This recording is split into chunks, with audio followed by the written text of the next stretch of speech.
Blog Talk Radio. You are listening to Shriekfest Radio.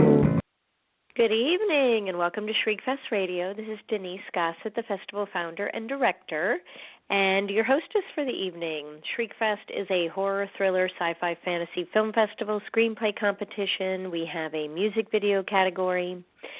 Shriekfest LA will be October 3rd through the 6th. Mark your calendars. And Shriekfest Orlando will be November 2nd. Yes, we are bi-coastal, which is pretty exciting because if you are a filmmaker and you submit and you get in, there is the chance that your film will screen in 2 cities. So, pretty exciting. We have our first deadline tomorrow, February 1st. So get those projects in, features, shorts, films, scripts, music videos, get them all in. Our next cutoff will be May 1st. So you got a little bit of time to that, but it will be here before you know it. Okay, so Shriekfest Radio has been on the air for 6 years now. This is show 192. Got a few announcements. Shriekfest.com is our website. Our next Shriekfest Presents will be March 15th at midnight at the New Art Theater, Evil Dead 2. We will be lining up some special guests, and we'll have giveaways. It'll be a lot of fun. Our last one was Alien, January 11th, and that went wonderfully. It was the 40th anniversary of Alien, and everybody had a lot of fun. So I'm super excited about my guest tonight. He was an official selection in 2016 with his short film Ambulance, and then he was winner of the Best Super Short Film in 2018 for his film Cabin Killer. I am super excited to welcome Michael Rich to Shriekfest Radio. Hello, Michael. How are you? Great. How are you? I'm proud to be your 192nd guest on Shriekfest Radio. That's a lot of people. Isn't that crazy? I know one crazy. of these days we'll be able to.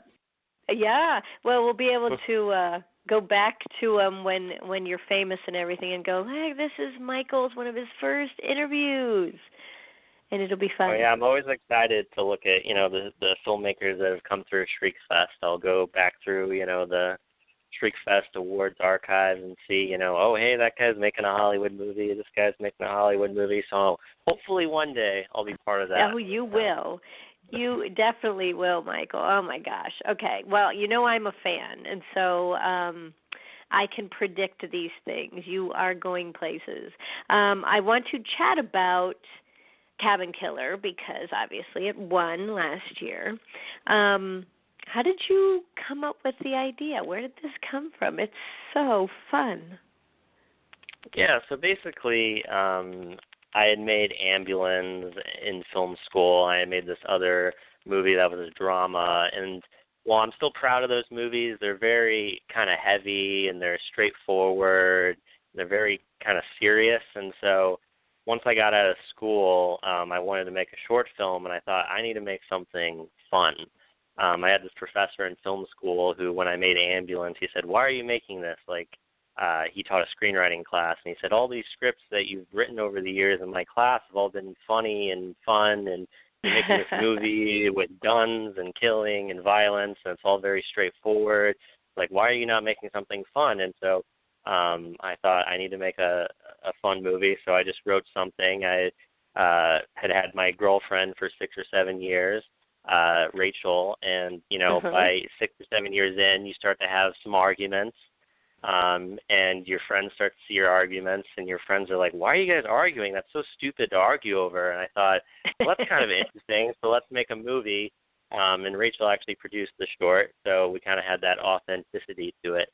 So yes. Basically, I just wanted to make something kind of fun that poked fun at a relationship. Well, it is definitely fun, and it's full of laughs, and you don't expect all of this stuff. I think one of the funniest things is the tiny cabin, this small little cabin. That cracked me up. And then, of course, there's a basement. All the stuff in the basement is hilarious, too. You did a really great job. I mean, I laugh out loud when I watch that film. Oh, thank you. Yeah, I mean, it wasn't meant to be a tiny cabin. Basically, we had no money, and in the script, we wanted a rundown cabin. And in the Los Angeles area, it's not easy to find locations for cheap. No. And so we found this one cabin on like the 12th page of Google. We just typed in LA cabin filming, and we found one on the 12th page of Google. And the website looked like it was from the 90s. We're like, there's no way this place is still in business. And we called them up, and they said, all of our cabins have burned down except for this one. You guys can come look at it. It's a little small. And so when we showed up, it was ridiculously small. But I love the area surrounding it. And I thought, you know what? Let's write some lines to make it look like this was on purpose.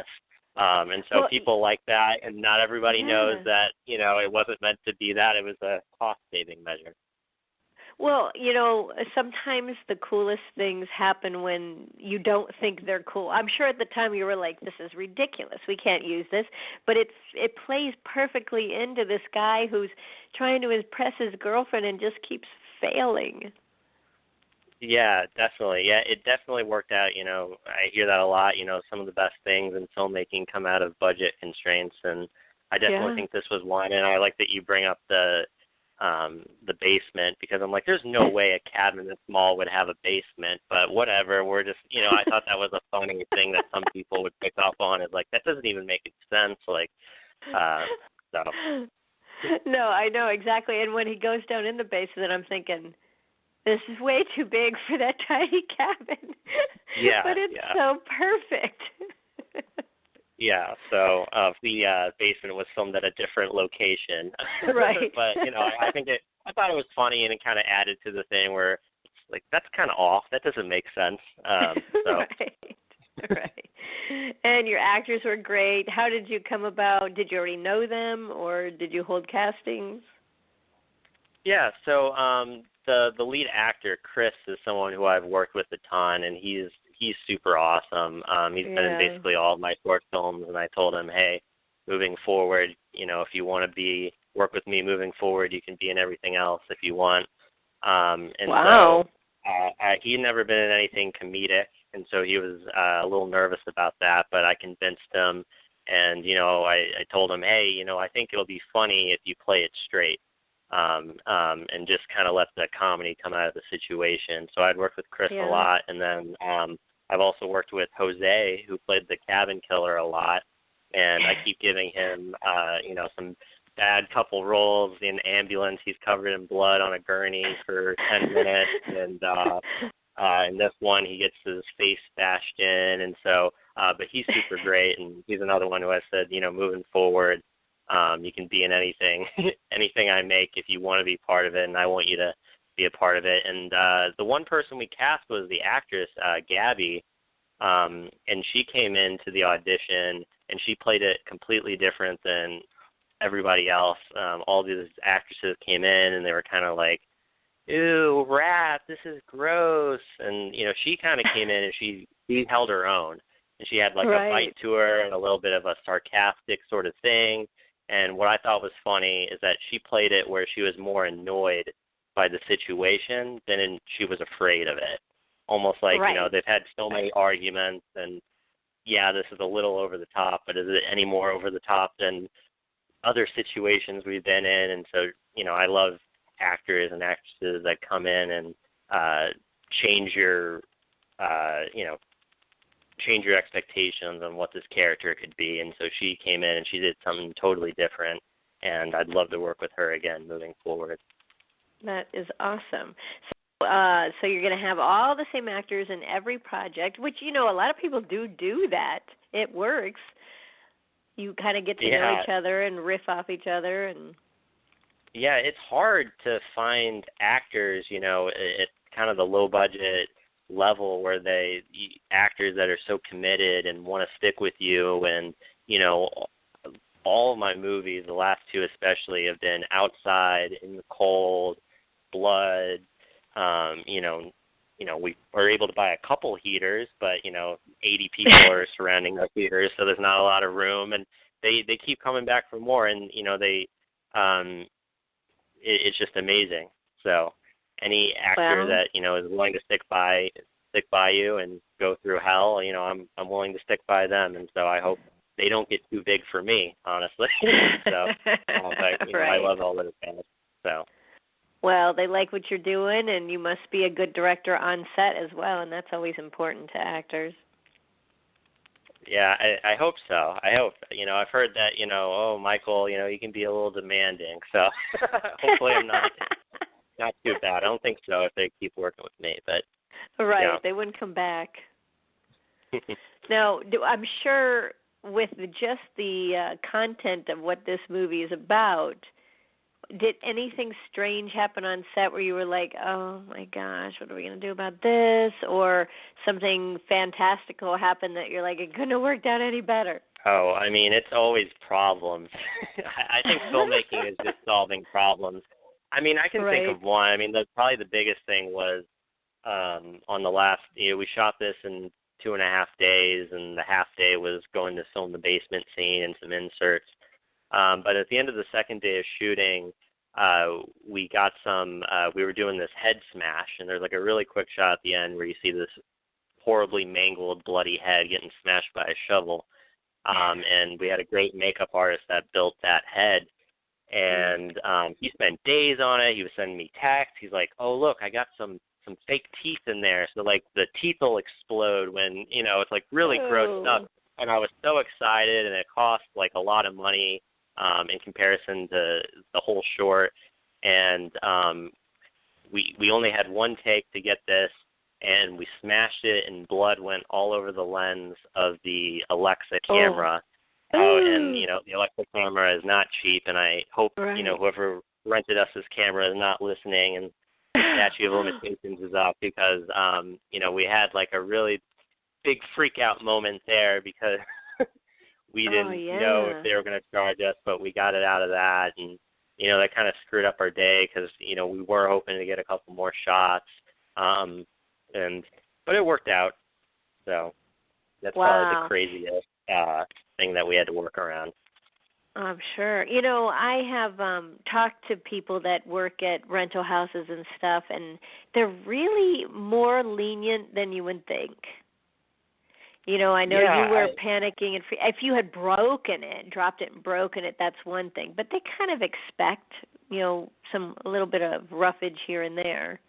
Yeah, well, the thing is that I worked in a equipment room when I was in film school. I worked in the Chapman University Film School, and we were pretty strict about if someone broke something that the school would charge them. Like, we had, you know, students dropping Fisher dollies off the back of lifts. You know, that's like $100,000 dolly, and so I was really worried. But, you know, clean it up. And our DP Dave was really great about getting on top of that, because I'm not much of a technical guy, and he was able to, you know, save the day. So gotta love Dave for that. In addition to the great cinematography. Not just exactly. Right. Now, you're originally from St. Louis, Missouri. How did you get into this industry? Well, my dad worked at a TV news station for many years. And I think that, you know, even though that was TV news, I think that there was kind of an aspect of, you know, wanting to be around cameras and being interested about, you know, how content gets to the viewer. And you know, one day my mom just went to Sears and she decided to buy a DV camcorder randomly.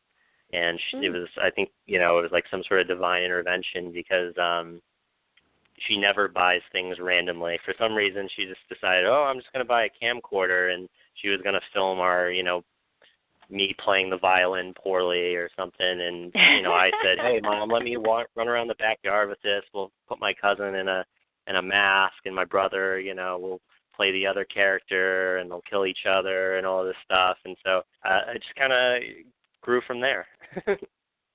Wow. And so were you it sounds like you were maybe attempting to do some horror films back then? Yeah, you know, I did a lot of comedies, but, you know, I think the biggest claim to fame was the Missouri Grass Trimmer Massacre.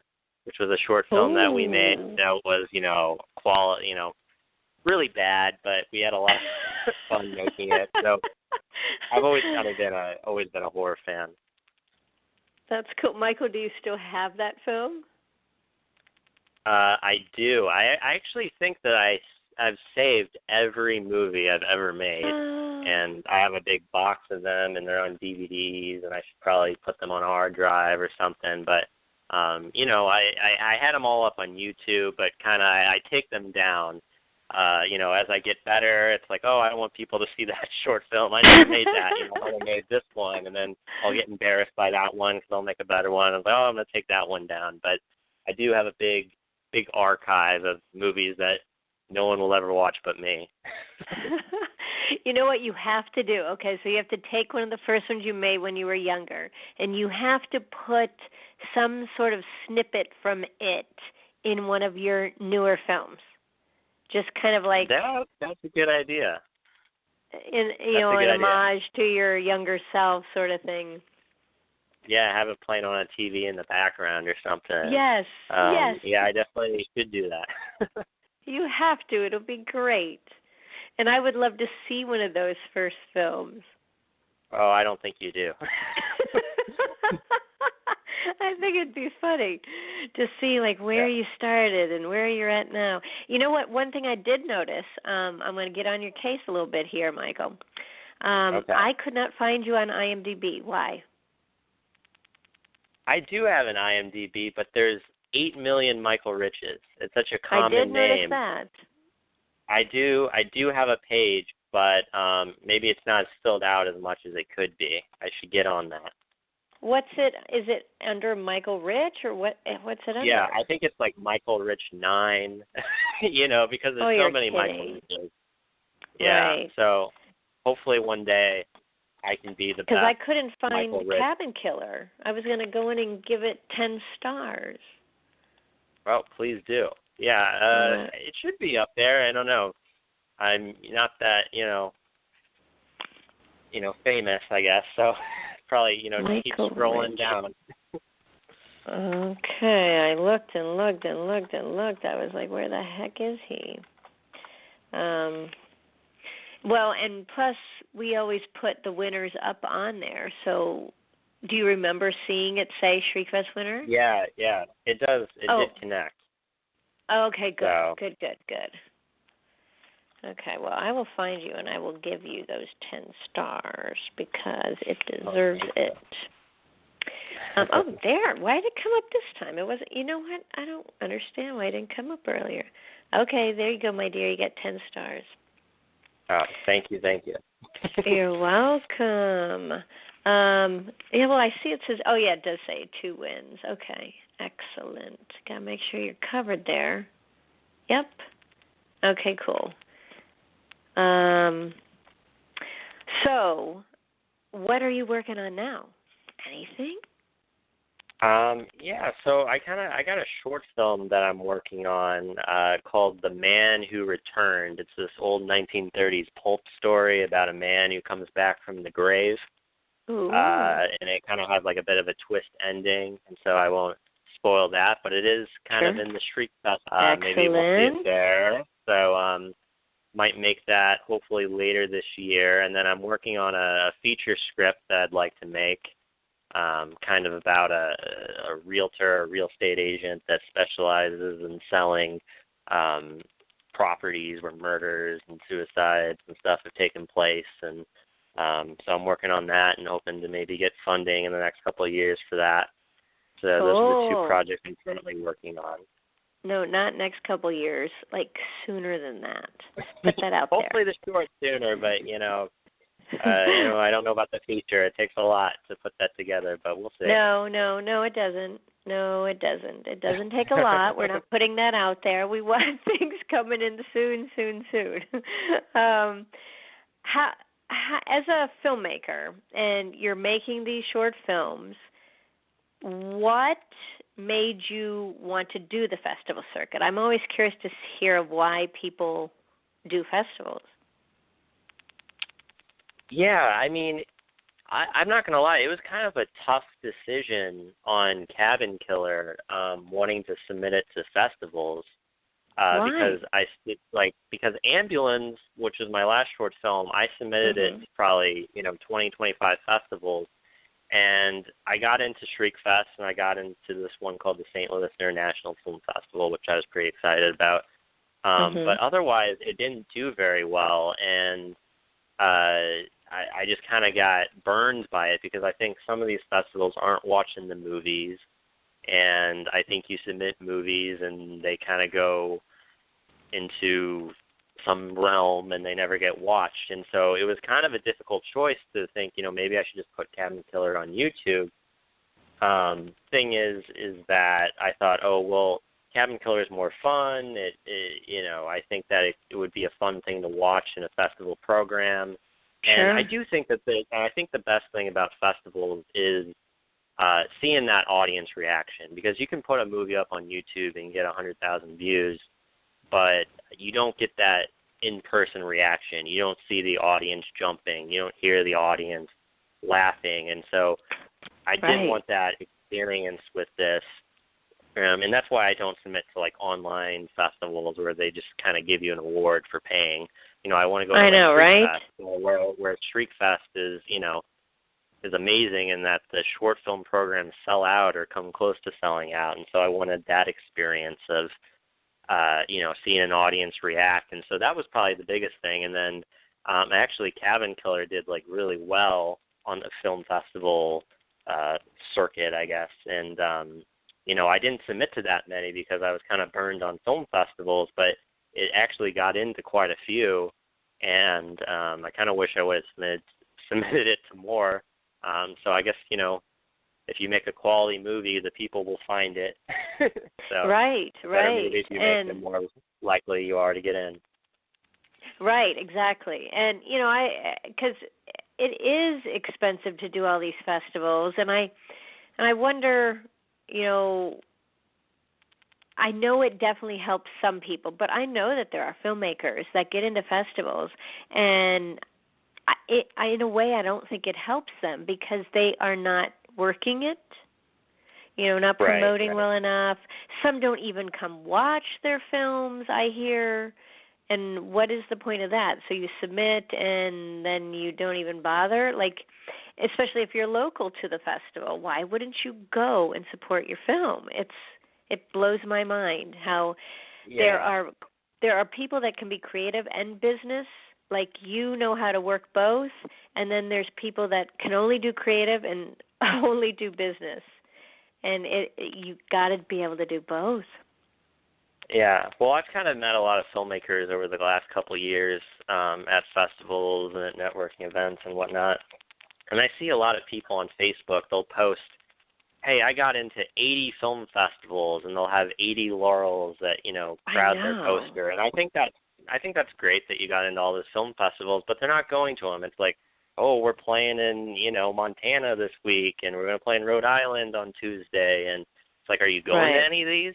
And, I think another reason I submitted to so few with Cabin Killer was that if I got into a film festival, I wanted to make the most of it. I made the most of Shriekfest. I went to the opening night party. I, went to a bunch of screenings. I saw a bunch of stuff, and I got into some other ones, and I flew to Tennessee to be in, to go to one, and people thought I was crazy for doing that, but, I think that to get the experience and to make it worth it, go out and, make the most of it. So that's why I tried to do it. Because these are your future fans. So if you grab them now, they're always going to be like, oh, my God, do you remember that Michael Rich film? I wonder what he's doing now, And then they start following you on Twitter or Facebook or Instagram or whatever it may be. And I always tell people you've got to be on the social media. Yes, it sucks. We all hate it.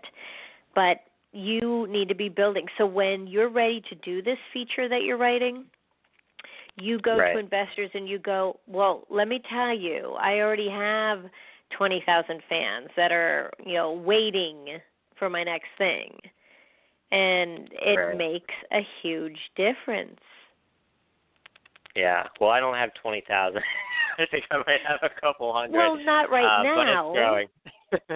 Yeah. You will. You just got to keep working it and make sure they know it's out there. So what is going on with Cabin Killer right now? Is it up on YouTube, or are you still doing some final things?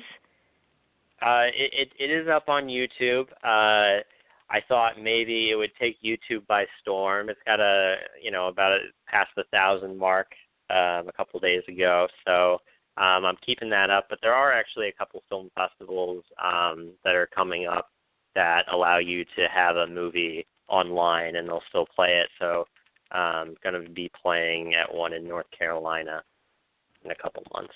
So. Well, great. Great. And then, so you're writing. What do you enjoy more, directing or writing? Definitely directing. I would love to find a writing partner or someone with a completed script that I really love. But, it is difficult, and I did meet some great people at Shriekfest, and I've been talking with them and reading their scripts. Good. But I definitely enjoy the directing part more. And then, writing's kind of just something that I got to do until I find that magic script that someone has written. And I'm sure I'll meet a great writer somewhere along the line. Yeah, yes, you will. And there were a bunch at Shriekfest, and there always are. So even if you don't have anything to submit this year, you definitely should come and talk to people, because there's going to be people there that saw your film, and all you're going to have to do is mention, oh, well, I did Cabin Killer, and they're going to be like, oh, my God, yes, I love that one. So it's worth it to come and check it out anyway, even if you don't have anything. But I have a feeling you're going to have something. I hope so. If not this year, then the following year. But I'll 100% be, my girlfriend Rachel and I always go to the Shriekfest opening party. We, 2017, we didn't have a movie in, and we were the first in line to hang out. Well, I'm glad you continue to come back, because, you can't get out of the Shriekfest family once you're in. You know this, right? I know, and I was, I saw that the person who won Best Super Short Film 2 years ago, he's now doing Conjuring 3, and so I was like, oh, so I'm just a couple of years off from meeting James Wan, right? Exactly. But then you have to promise to keep coming back. Don't get so busy that you're like, okay. Back. Okay, excellent. Well, where can people find you before we run out of time?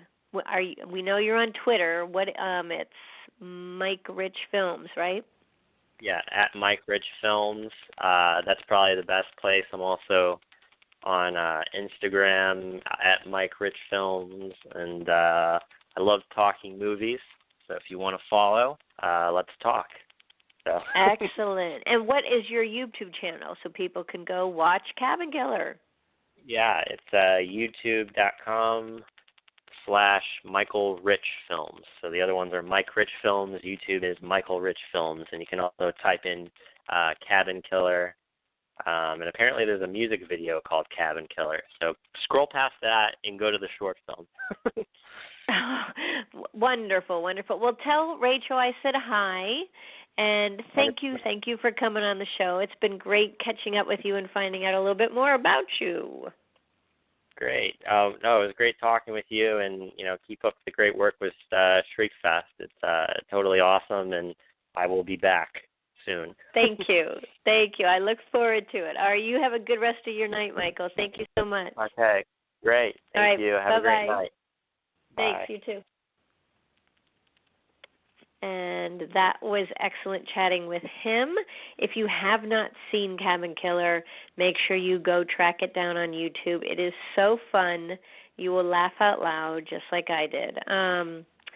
So see you back here next week. And keep pursuing those goals, guys. Write them down. Write it down exactly what you want to be doing. You should be writing every day.